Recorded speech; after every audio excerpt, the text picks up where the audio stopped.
Sahayagama, get your iPhone, take a shot, show them the world. What are we agamba?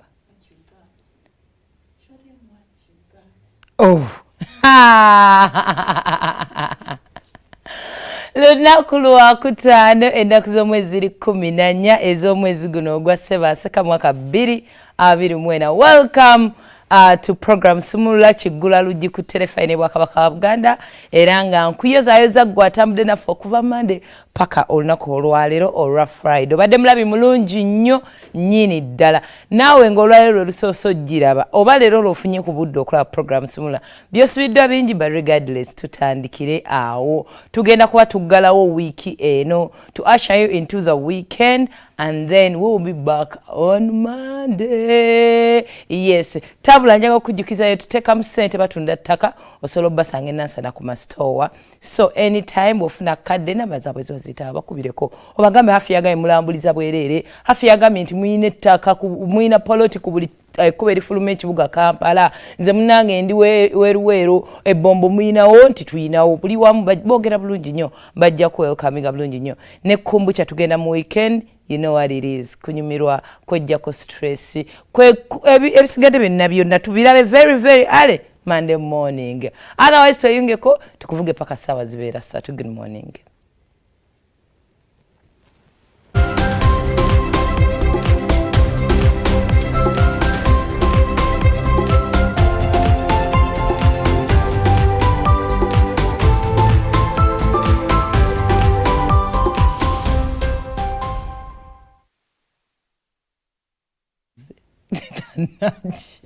Saymore jangu ntaasi.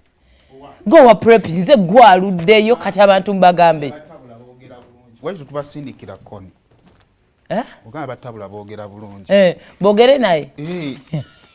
I see you I see you. ICC. Emwetaaga. I see you bagiteeka mu balwadde. Naye abuze. Banoonya yogera nabo bulungi. Tubasindikira abatabula. Mune boogera bulungi ne bakasitoma baabwe. Boogera na bakasitoma. Oba nze banantwala mu kkomera ndaba tebammanja oba banjagazaaki.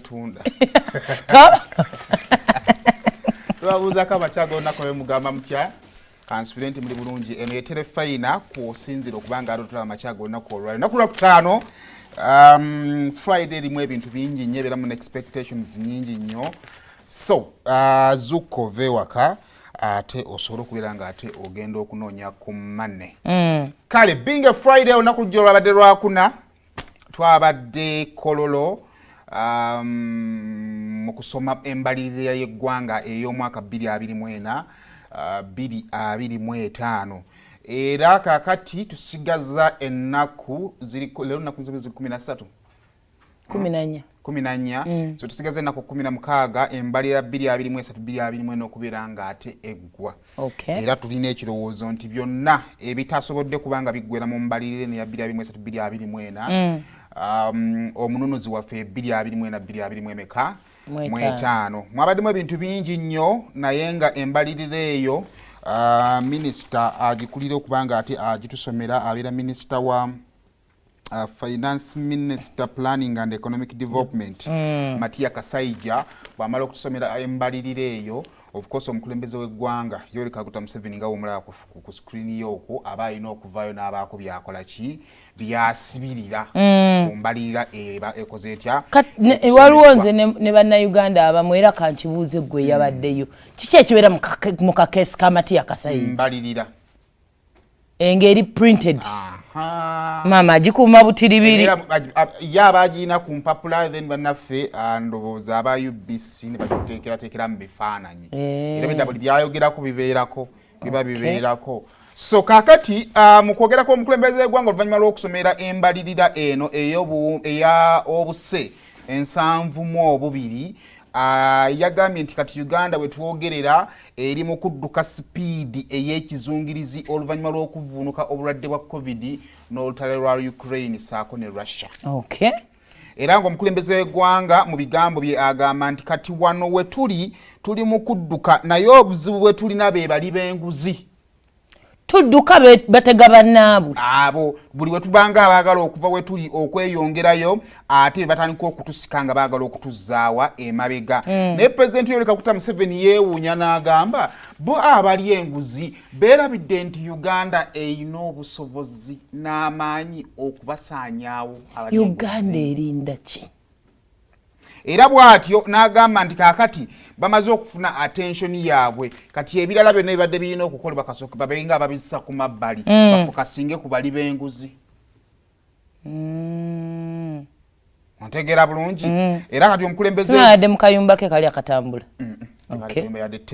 kaakati mukulembeze w'eggwanga mu byatulaze mu mbalirira eno nnaku lwejjo kitutegeerezezza wano embalirira eno ezze n'emisolo n'emipya okuli omusolo ku mafuta ag'enjawulo spirits mu Luganda kyandibadde kinawo gwanga mwenge n'omutimbagano era nga bino byonna URA erina okufuba okulaba nga esolooza trillion esukka mu 31 mu musolo ogulina okuŋŋaanyizibwa wano mu ggwanga kaakati President Yoweri Kaguta Museveni yalayidde okubeera nga ate agenda kufiira kwabo abalya enguzi era nga kino kyagenza okujja nga ababaka basatu aba NRM bali mu kkomera bwe twogerera kati ku bigambibwa okuba nga beetaba mu bikolwa ebyokulya enguzi. Yes. President Yoweri Kaguta Museveni yagasseeko n'agamba nti abantu abalya enguzi bayembarasinga abazira b'eggwanga lino abeefiiriza byonna ne beefiiriza n'obulamu bwabwe balabe ng'eggwanga Uganda likola ki eggwanga eryafiiramu abazira kati ate gwe bw'olya enguzi obanga abatyoboola obanga abakola ki abayisaamu amaaso so okwo nno kwe kwogerako omukulembeze w'eggwanga era nga akyagenda mu maaso n'okulayira okufiira kwabo abalyake n'abali baaki benguzi budget yabadde nnene nnyo era erimu ebintu bingi nnyo era nga buli muntu ku luuyi lwonna asobola okubeera nga musanyufu abasuubuzi abamu basobola okuba abasanyufu abalala basobola okuba nga beeraliikirivu olw'emisolo emipya egyakoze eki egyateereddwawo naye munzikirize tuweteko tugendeko mu bannaffe abasirikale basanyufu bazibu naddala abasirikale naddala bali ku ranka za captain and below nange Minisita Matia Kasaija yabadde asoma budget yatutegeeza n'atugamba nti ebitundu 25 ku buli 100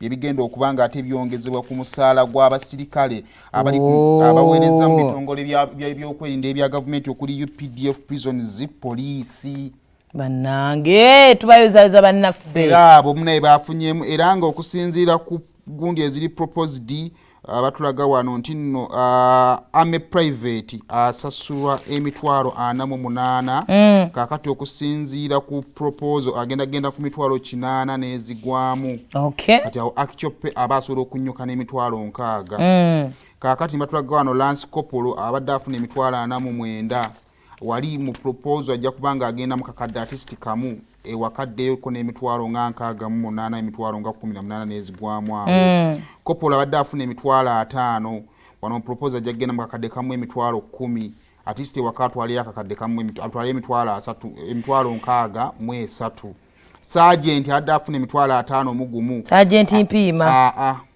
kakati ajja kubanga ali mu proposal agenda mu kakadde kamu emitwalo 3 baninga abantu babasala omusolo mungi ewaka atwaliyo emitwalo 64 Staff Sergeant adde afuna emitwalo 5 mu 2 wanajja kugenda mu kakadde kamu n'ekitundu n'ezigwamu ewaka atwaliyo emitwalo 65 Warrant Officer 2 abadde afuna emitwalo 5 mu 7 wanajja kugenda mu kakadde kamu emitwalo 8 atwali emitwalo 7 ewaka n'ezigwamu Warrant Officer 1 sente zaabwe zabasala nga mpito sima balina ekibiina oba ezimu zigenda mu wazalendo simanyi Warrant Officer 1 abadde afuna emitwalo 5 mu 9 wanajja kutwala obukadde 2 ewaka atwala emitwalo 7 mu 3 Second Lieutenant abadde afuna emitwalo 6 n'ezigwamu ajja kugenda mu bukadde 3 mu emitwalo 3 mu 8 ewaka atwala emitwalo 7 mu 6 Lieutenant abadde afuna emitwalo 7 mu 7 agenda mu 2 ewaka atwala almost emitwalo 9 Captain abadde mitwalo 8 n'ezigwamu wanagenda kudda mu bukadde 2 mu emitwalo 7 artist ewaka atwale akakadde kamu ne sente ezigwamu adafuna 8 bamuwadde wano kubyembadde nkusomera katso compare yesembayo ya gundi I want to see sentence the basala abasajja abo Captain wana sazi na abadde afuna emitwalo 8 mu proposal agenda kugenda mu bukadde 2 mu emitwalo 7 ewaka atwale akakadde kamu mitwalo 5 mwana mu 7 almost 1.6 zonna zisigala zeka zisigalayo kubanga tuyina current parliament proposal oba abasasulira gondi rent asimanyi waliwo ekitagata ate ezisinga obungi ze zisigala naye ndoza baina baziganyulwamu so kakati bannaffe abo abasirikale naye bannamawulire mujubisa soldiers police get huge salaries banyingi muganda wange omuntu wadde afuna emitwalo 8 n'ayambuka paka mu bukadde bulimu emitwalo 7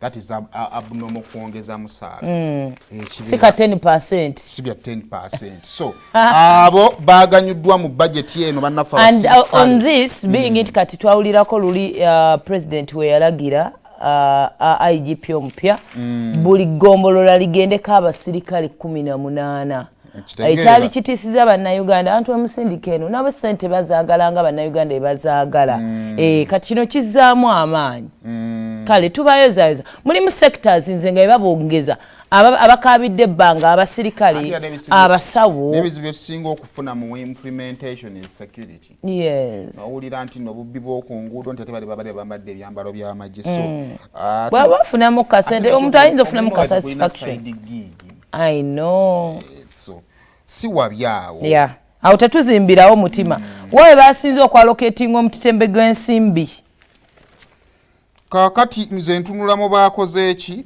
mubaganyuddwa agriculture sector nayo mu budget ya mwaka 2023-2024 ne 2024-2025 yemu ku ebyo ebiyinza okubanga bigenda kuganyulwamu kubanga sente eza parish development model ziteereddwamu era nga mu bulimi n'obulunzi wamu ku sente awali advised okubeera nga ate abaweebwa sente gye babakola ki ndaba wano PDM abavubuka mugende mugyeyo sente zino zammwe sente z'emyoga 2.4 trillion allocated era we mutazijjeeyo abazagala bajja genda bajja kale gezaako ogambe zaagaana ebyobulamu nabyo tulaba bitaddeko ko sente eziwerako let us hope for the best ebyenjigiriza nabyo biriko allocation naye ewerako kansuubire bino bulijjo bwe tutambulirako ebya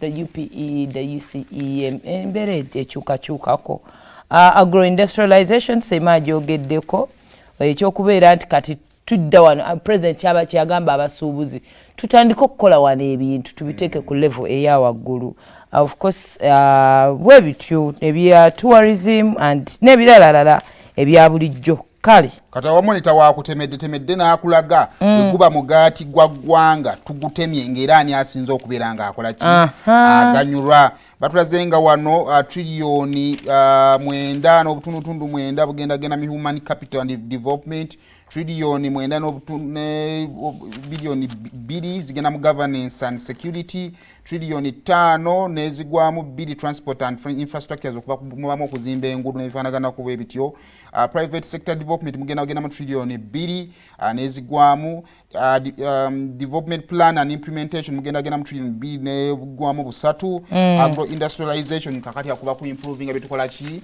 byetulima okusobola kuba nga tubyongerako omutindo n'ebigwa mu kkowe eryo triliyoni 1 n'obukadde 7 regional development triliyoni 1 bukadde 6 then sustainable energy development kunoonya ebigoga by'omutaka ndooza n'okubyongerako amakulu triliyoni 1 nezigwamu awo so eyembalira yeggwanga owaye ababaka bamaze ne batendinga nobedda ovision yabaddeyo obedda mpulya bamugira oba baali babogera ku digital gundi kale abantu bangi balina reactions ez'enjawulo tujja kujja tuziyitemu ba experts okusinziira ku budget nga bwe yayise naye nga okusinziira ku finance minister of course Matia Kasaija yagambye kati kukyalengera Uganda speed gyeddukirako eri gyatugambyeko asuubira nti Uganda eddukirako eri speed yatugambako eya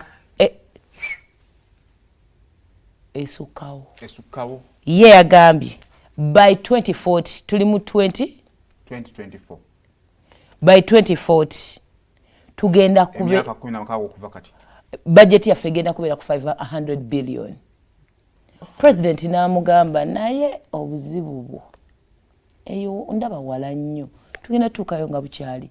Omwana n'abuuza abo bagenda kubanga be bakyabirimu. President alaba wala. Hari kali kyatugamba nti agenda mu ggulu takatayagala bintu biri wala. Hey,